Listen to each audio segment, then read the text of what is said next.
आप मेरे ताया हैं ना, इसीलिए मुझे समझना ही नहीं चाहते। आपकी जगह मेरे अब्बू होते तो वो ज़रूर समझते कि मैं क्या चाहती हूँ, मगर आप लोग चाहते ही नहीं हैं।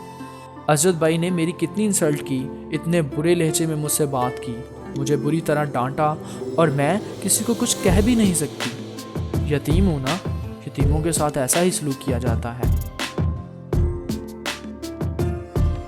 उसकी बातें और उसकी हिचकियों से रोना नवीद आलम शसदर से बैठे रह गए थे।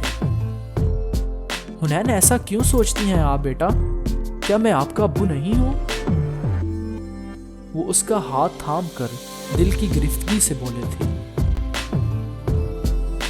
मगर उसकी बातों से डर लगा था कि उनकी शफकत और मोहब्बत ही बेबानी सी थी। नहीं, आप सिर्फ मेरे ताया अब्बू हैं। मेरे अब्बू मर गए हैं।